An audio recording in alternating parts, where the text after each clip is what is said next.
What if I told you that one company was not so quietly taking over every corner of the sports world? Merchandise, trading cards, even sports betting. Well, that company is Fanatics. Some call it innovation, but others call it a monopoly. So, where did it come from? Where did it start? And how did Fanatics even become so powerful? Okay, let's go.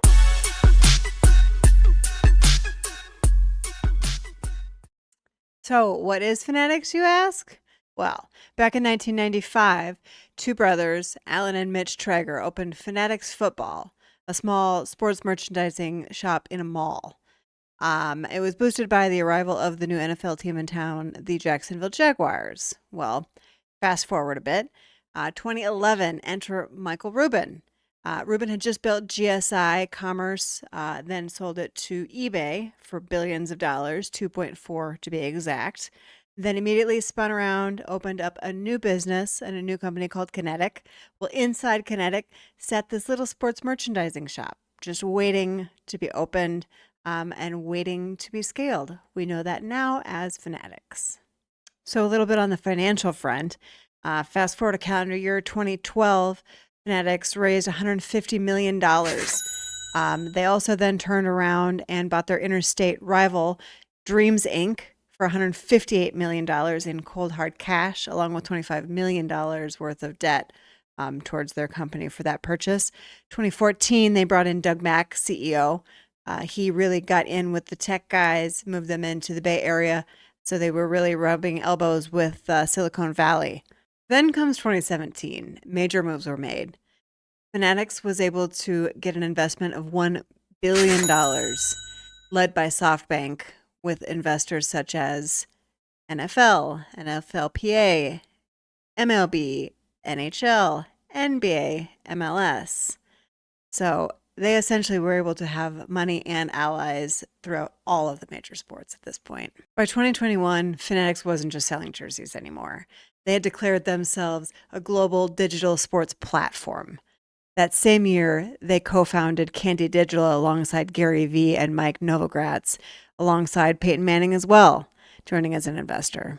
Then came the real power play exclusive long term licenses with MLB, NBA, NFL shutting out rivals like Panini.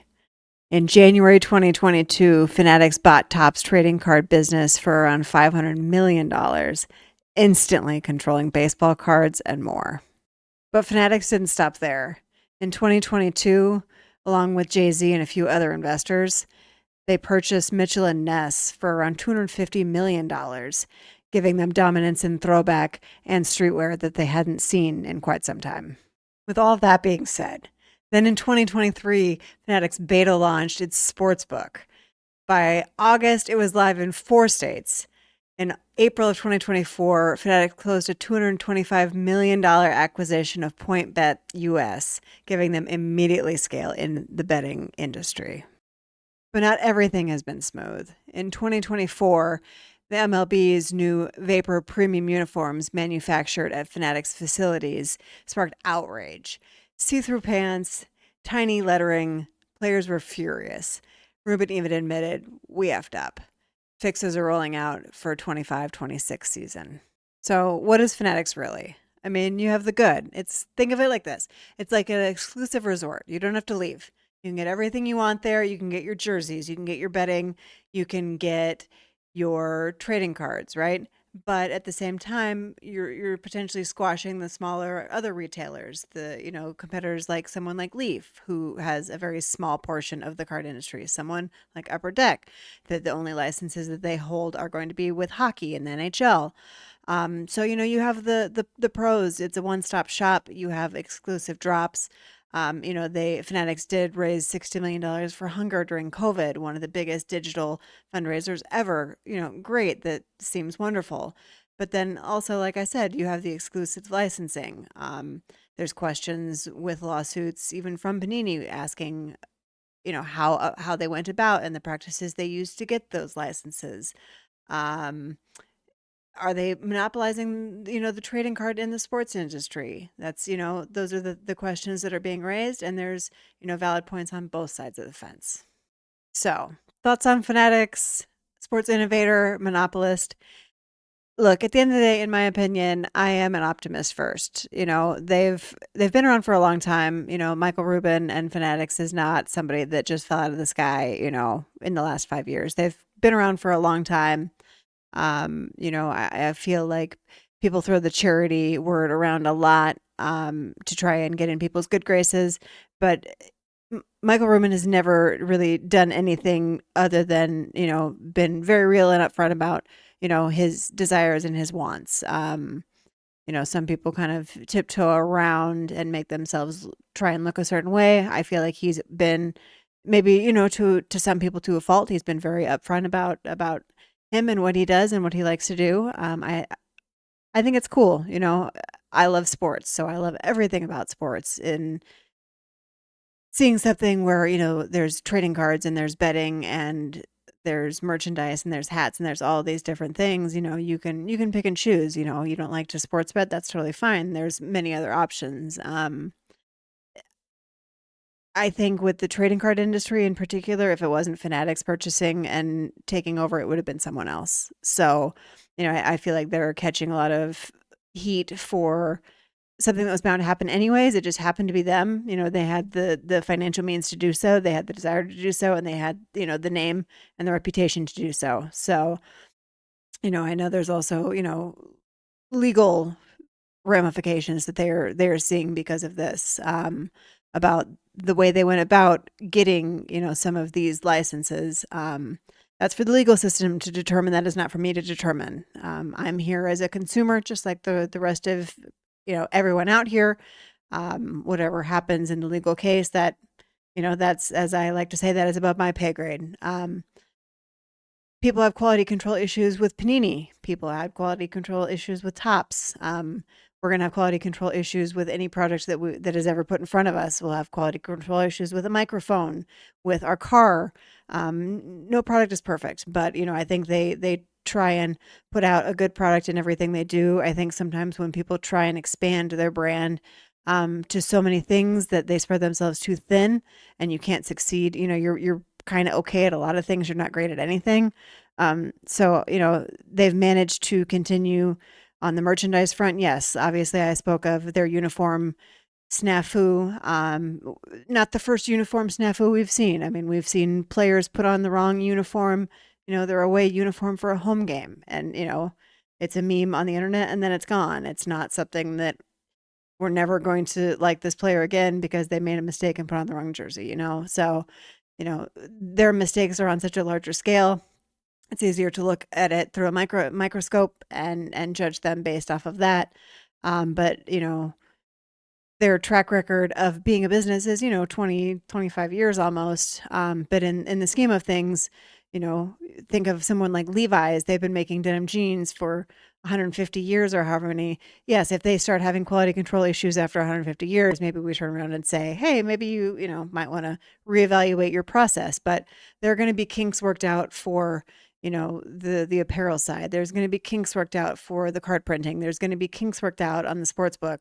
But I I don't think that they are seeing themselves, and I don't think they're trying to position themselves as being a monopoly as much as a one-stop shop. I love a good convenience store because I can get everything I need there and I don't have to go to six places. I mean, people have Walmart, people have Target, people have, these things that you can get anything you can possibly want there. And there's room for more than one. And it, I have no issue, with Tops and whatever business decision that they felt was best for them, to give licensing and sell the licensing and the company to Fanatics. They made a business decision, and we always talk about the athletes, like do whatever you need to do to make your money, like get paid, get paid. Well, Tops got paid, and nobody's talking about they made their $500 million and set up Fanatics essentially for success.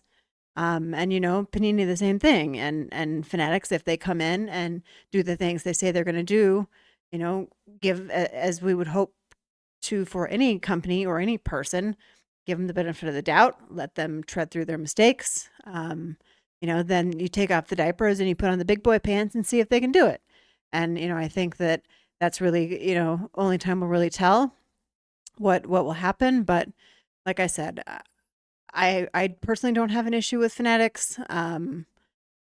Obviously, like I said, I'm not a legal expert, so anything in that regard, I'm not even going to talk about it. I'm just excited to see, what are the cards, what are the uniforms, what new hats can I get? Like that's what I'm excited for. Like, is Fanatics going to come up with a sneaker brand? Our team's going to be playing in Fanatics Stadium. Like those are the things that would be cool. Not to use the analogy, but there's a McDonald's in anywhere you go and it kind of looks the same. Are you going to have stadiums that all turn into a Fanatic stadium and everyone looks the same, but it's, cityscaped for that specific city? Like that was a weird Reddit concern that I found somebody had about how all the stadiums are going to be the same because Fanatics is going to take over that as well. Well, Aramark or whomever has all of the food service for all of these venues. So at the end of the day, what the stadium looks like, at the end of the day, what you're eating inside is the same. So I'm in Chicago. I promise you, when I'm at Soldier Field, if you're at Dodger Stadium, unless you're eating a Dodger dog, like we're eating, and at the end of the day, it's saying the same thing. We're eating the same hot dog. So whether I'm in Fanatics Stadium, San Francisco, or Fanatics Stadium, New York City, no, call a stadium a stadium. If it, you know, rumbles like a stadium and it looks like a stadium, you slap a name on it. I mean, Rate Field in Chicago has been, I can't even probably count on one hand how many names it's been. I was just in Denver, Mile High. We were having to Google. So I was like, I know it's not Invesco anymore, but I don't know, who the stadium belongs to. So, if Fanatics bought it, at least I would know what stadium I was going to. So just kind of my thought on that.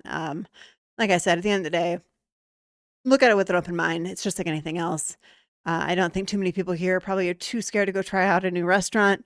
You've heard about it. You might have heard something bad, but until you have a bad experience yourself, you know, give everyone a shot, give everyone a chance to make a mistake, and give everyone a chance to fix their mistakes. So excited to see, like I said, where Fanatics can go with, sports in general. I, personally like all the sides. I like the sports betting side, the merchandise side, and the trading card side as well. So it'll give us a lot to see and a lot new, to see and experience in the, I'd say in the next 5 years, especially. I think it's going to be a big boom with the impact that they're going to try and come in guns a-blazing for sure. So excited to see where Fanatics takes us, along with the OGs, that are still around. So, the guys that are here are still here. They're not going anywhere. Just, a new friend in town. So look at it that way, and we'll just have to see how it goes. But leave your comments below if you like what you saw today. If you like kind of the sports business side of things a little bit more, like, subscribe, check us out. No Cap Cards. I am No Cap. Thanks for hanging out.